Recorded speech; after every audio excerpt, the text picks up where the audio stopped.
मंगल भवन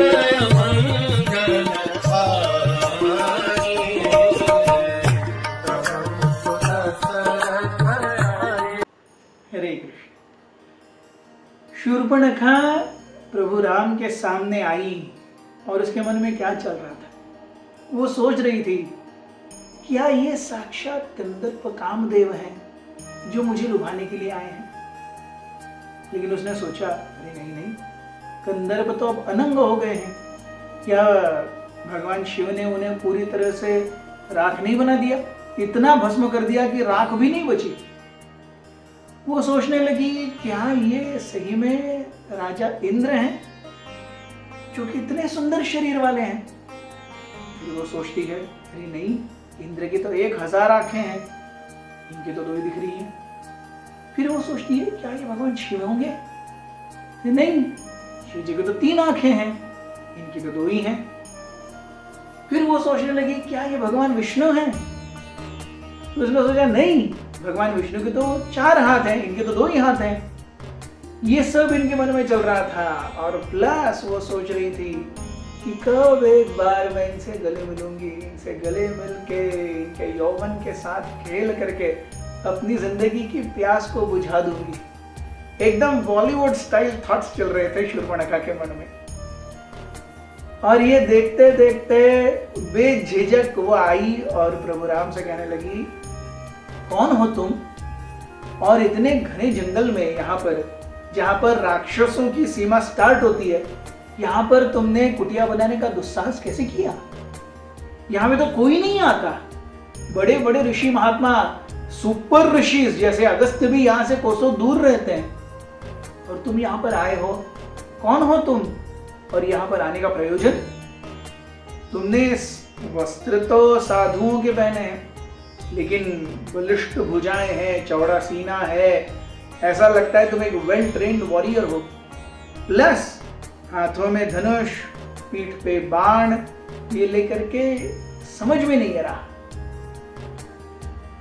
राम ने देखा और राम कहने लगे, मैं अयोध्या नरेश दशरथ का पुत्र राम हूं। ये मेरा भाई है लक्ष्मण, और मेरे साथ मेरी पत्नी भी है।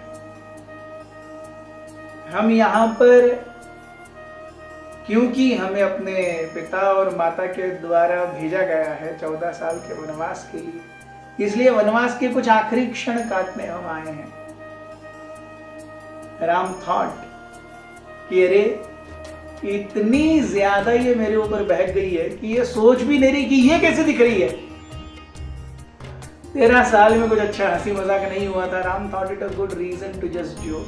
उन्होंने कहा, महानुभाव, आप इतने सुंदर लग रहे हैं, आप कौन हैं? कृपया अपना परिचय दीजिए। आपकी सुंदरता को देख करके मैं पूरा बेहाल हो गया हूं। शूर्पणखा ने ये देखा, उसके दिल के तार एकदम जुड़ गए। वो शायद अंदर से कोई बॉलीवुड गाना भी गा रही होगी अगर आज होती तो। वो कहने लगी, I will not mince my words. Ram, मैं शूर्पणखा, मैं ऋषि विश्रवस और राक्षसी कैकशी की बेटी हूं। मैं यहां पर जनस्थान में हूं, जनस्थान मेरा स्थान है, मुझे वो मेरे भाई ने दिया है। मैं रूप बदलने में और क्या कहते हैं, दायनगिरी, सॉर्सरी कहते हैं ना, ब्लैक मैजिक, वो करने में एकदम निपुण हूं। मैं इतना जोर से चिल्लाती हूं, इतना अच्छे से चिल्लाती हूं कि सारे राक्षस मेरी चीख सुन करके भाग जाते हैं। कि अपना ग्लोरिफिकेशन करिए शूर्पणखा। शूर्पणखा कहती है, the most important characteristic of my self is my sharp nails. शूर्प नख, नख और शूर्प यानी पॉइंटेड। तो मेरे पॉइंटेड नेल्स के कारण कोई मेरे सामने आ नहीं सकता। आपने रावण का तो नाम सुना ही होगा, दशानन दशग्रीव, जो लंका नरेश हैं, उनकी मैं बहन हूं। तो अपने मन से, इच्छा से यहाँ जनस्थान और दंडकारण्य में विचरण करती हूँ, जहाँ जो लगे वो खाती हूँ जहाँ केवल स्वच्छंद विहार करने वाली हूँ। रावण मेरे भाई हैं, वो लंका में रहते हैं। संपूर्ण त्रिलोकों में उनके नाम का डंका बजता है।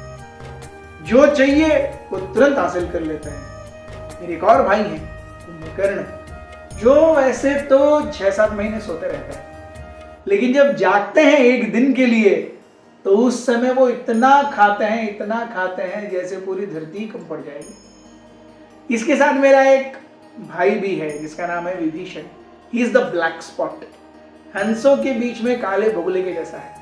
उसे कितनी बार हम सबने समझाया, अरे राक्षस कुल में आए हो, राक्षसी प्रवृत्ति रखो, भोग विलास करो, ऐश्वर्य में ये करो, जीवन में मौज मनाओ। वो कहता है नहीं, वो साधु की जिंदगी जीना चाहता है। इसलिए उसका मेरे भाई से बिल्कुल पटता नहीं है, क्योंकि तुमने अपना सब कुछ बता दिया राम। इसलिए मैं भी कहती हूं तुम मेरे साथ आओ, हम स्वच्छंद विचार करेंगे, पूरा दंडकारण्य हमारा होगा। तुम्हारे जैसे व्यक्ति को एक कोई दुबली पतली सी स्त्री मिल गई, क्या होगा उससे? तुम्हें मेरे जैसे समान कोई चाहिए, दिखने में भी, शक्ति में भी, सामर्थ्य में भी, चतुराई में भी।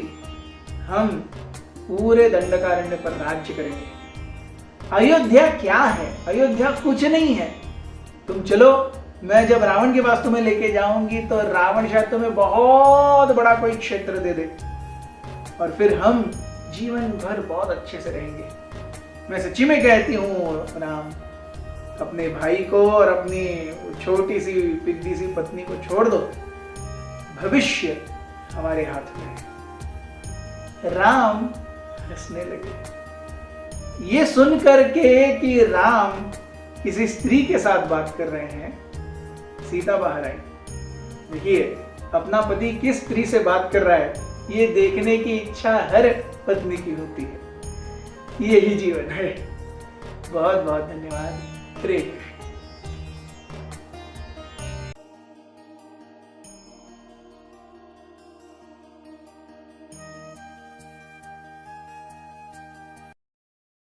हमारे साथ श्री रघुनाथ तो किस बात की चिंता, हमारे साथ श्री रघुनाथ तो किस बात की चिंता। शरण में रख दिया जब माथ तो किस बात की चिंता, शरण में रख दिया जब माथ तो